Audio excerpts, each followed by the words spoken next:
Hi, and welcome to part 2 of hand strengthening for beginners. So why a part 2? Well, pull-ups and dead hangs are a great start. That's a shameless plug for part 1 of this video. But doing only that leaves some muscles unaddressed, so I wanted to bring up a few additional exercises to provide a more complete intro to hand training. Obviously, as I mentioned in part 1, the best training for climbing is climbing.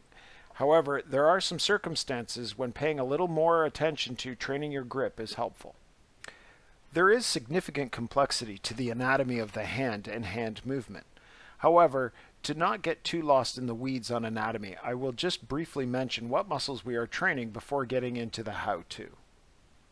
The lumbricals are small muscles housed entirely within the hand. The function of the lumbricals is to hold the fingers straight as they flex at the attachment to the hand. This grip is often used to grasp slopers and larger ledges, so it is an important one. Due to the muscles involved, this grip is called the lumbrical grip. The interossei are also small muscles housed entirely within the hand. The interossei also participate in the lumbrical grip, as well as working to spread the fingers apart and pull them back together. Extensors is a general term. In this case, I'm using it to refer to the muscles that pull the wrist and hand back. Intuitively, they may not seem that important to climbing and gripping. However, watch as you make the tightest fist you can, how your hand naturally pulls back a little bit at the wrist. This is because a certain amount of extension at the wrist is required to place the grip muscles in a position of mechanical advantage. If not sufficiently trained, weak extensors can lead to tennis elbow type injuries. Again, anatomically, there's a lot going on to control the thumb. The importance of the thumb is the movement of opposition in which it can provide a counterpressure to the fingers. This allows the hand to perform various pinch and key type grips, which are very applicable to climbing. To emphasize the importance of opposition to overall hand function, just think of the trouble these guys get up to armed with only a semi-opposable thumb.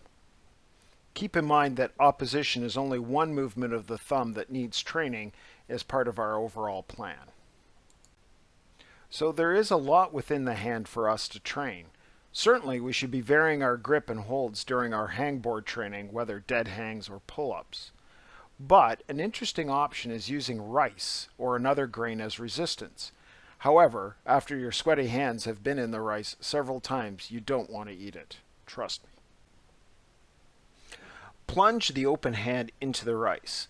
Underneath the rice, make a fist and try and squeeze the rice into dust. Repeat. This exercise will train several of the muscles covered earlier, including the finger flexors, palmar interossei, as well as the thumb flexors and adductors. Fan the fingers and thumb out versus the rice. If more resistance is needed, you can simply press your fingers and thumb more deeply into the rice for this exercise. This exercise will train the dorsal interossei, the finger extensors, as well as the thumb abductors and extensors. Pictured is the lumbrical grip. Hold the hand as if making a shadow puppet of a duck with its beak slightly open. This is the lumbrical grip position. Plunge the fingertips and hand into the rice. Pinch the straight fingers to the thumb and squeeze the rice. Repeat. This trains the lumbricals, obviously, as well as the opposition muscles and adductors of the thumb. With the fingers embedded in the rice, repeatedly press the thumbs into the rice and squeeze towards the fingers. Vary your thumb position with each repetition. This obviously trains muscles of the thumb, primarily the flexors and adductors of the thumb, but also the opposition muscles. So, to put it all together, start slowly. Recall that hopefully you are climbing and working on the hangboard already. Remember, exercise is the stimulus, but all the good changes we are working for happen during the rest between sessions.